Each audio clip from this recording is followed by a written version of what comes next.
Hello everyone and welcome back to my YouTube channel. This is Hilde Larsson. I'm a health and mindset coach. I am a speaker and author of 3 books. I'm a detox specialist, but most of all, I am a life enthusiast, and I'm here to you because I speak a lot about authenticity. And I want to talk to you about why I'm letting my hair go gray. I'm letting my hair grow naturally gray. And I'll talk about why I think it's gray. I'll talk about why I haven't done it before. I'll talk about my history with coloring my hair, losing my hair, regrowing my hair, losing my hair again. The hair thing is huge for us people, and it has been for me too.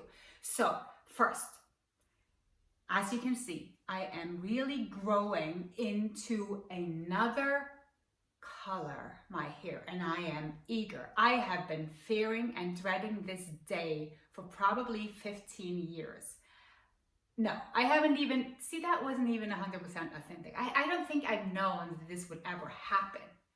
My mom is in her 70s and she's still dark because she still colors it. So I even think it never felt natural to go gray before your mother, you know. But for me, my hair was always a lot of who I was, you know. Growing up, I had a lot of hair. I had long hair, then I cut my hair. Everybody thought it was such a shame with that long, beautiful hair. In my adult life, I cut my hair like really short, like 2-inch short several times when my kids were little. I think almost I did it as, you know, trying to set a statement, to be bold, to go against the masses. Like everybody was so talking about my beautiful hair. I think I wanted people to see me and not my hair. Now, in the later years, you've seen me with this long, thick hair. And again, it's become an identity. And I remember way back when I was really sick, I could start to notice that every time I was at the hairdresser and I colored it, I didn't feel too good. Like I felt like my eyes were getting watery, slight headache, a little more itching in my scalp than I used to. And now this was going back to, let me see. I think I was probably coloring my hair from the age of 30. And that was not because I had a lot of gray hair, or maybe even a little younger, but because I had 2 gray hair or 5 gray hair, and nobody had a gray hair. So you covered the gray. And I was always a perfectionist. I always wanted to look great. I always wanted everything to be neat and taken care of. So I went every 4 weeks and I had it colored. And I remember my hairdresser used to say, "But Hilde, nobody could see this. It's only you that could see that there is even a slight hint of gray hair." And I'm like, "I know, but I can see it. So let's take care of it."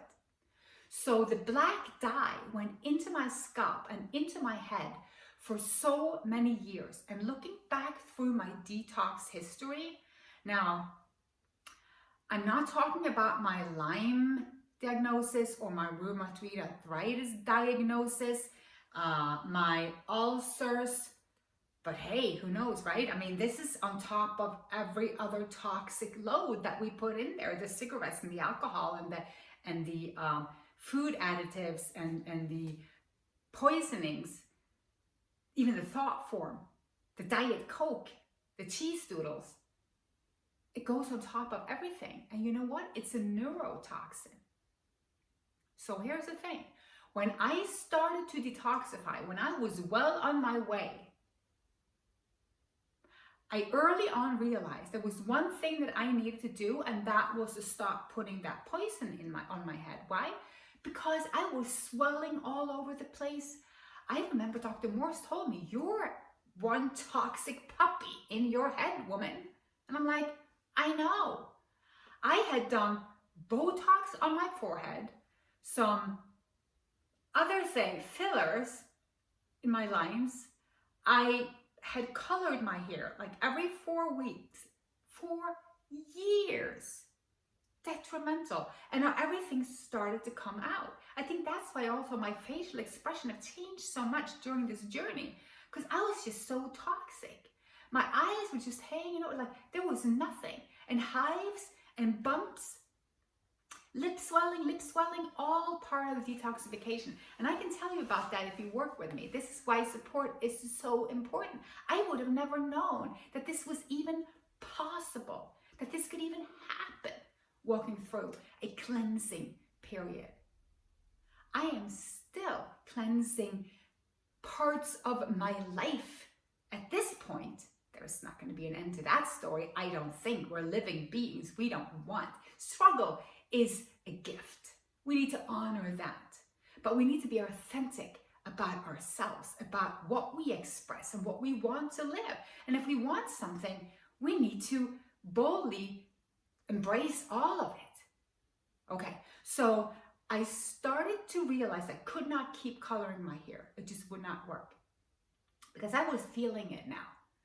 Now, I went to the henna for a little while, which really dried my hair. Didn't really color what I wanted to cover, what I wanted to cover, got really red. I never dared do the black because I was never a black person, although I can see what's coming out is much like a lighter brown, with the gray.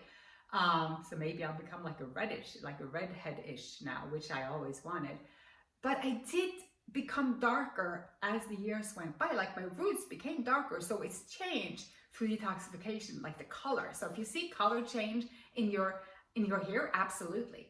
But when I was little, I was a lighter brown. When I was an adult, I turned darker. When my children was little, I was really dark. So the henna didn't work. It dried out my hair. I couldn't stay with it. So I found a hairdresser in Naples, Florida, which did organic hair and dyed organically. Actually, I had two, which I switched between. Now, of course, you couldn't eat it. I mean, I wouldn't. It's not like it was toxic free completely. You can never find that in anything organic when it comes to coloring your hair, I don't believe, which will cover the gray, where I didn't find it. I wasn't comfortable overall. I did it for years. I probably have been doing organic coloring for, I don't know, 10 years. Not every 6 weeks. I mean, less and less, but still, I couldn't let go of my imagery or my mirror. I couldn't let go of what I felt I looked like. And here is the other thing. We are told, or we look at gray as being old. And as, gray does come later, and for some really late, for some really young. I have people within my family which were completely gray or white when they were 30. And here is the thing about that.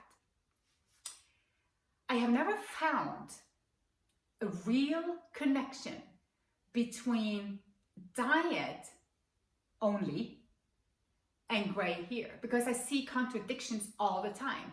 I see people contradicting that which I speak. So look at myself, for example. I have seen within me that I had some gray.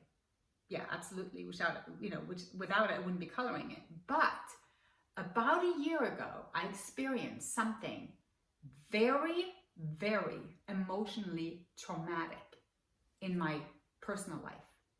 And it was like I started to see growth of gray almost overnight.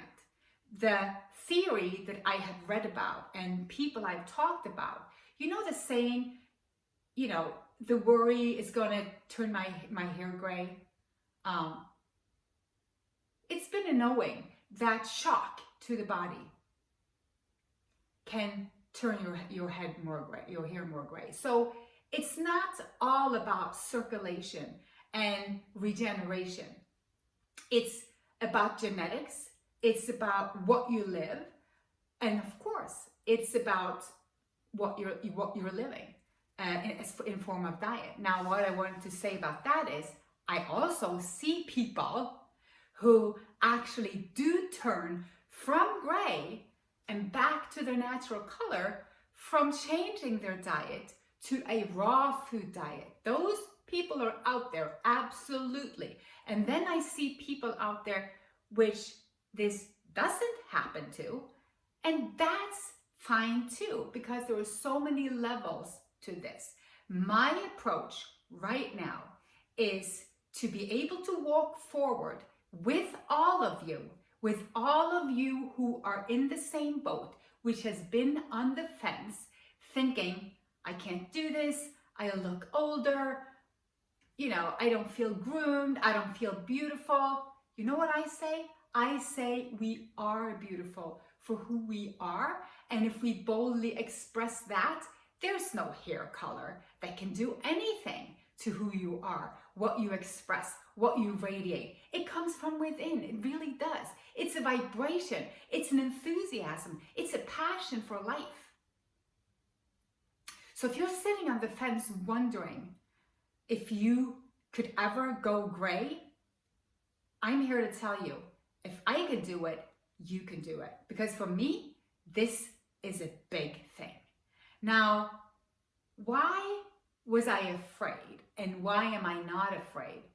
And you know, a lot of things surface slowly. And the last year, gone through a lot and a very deep healing and realization that I want to leave nothing.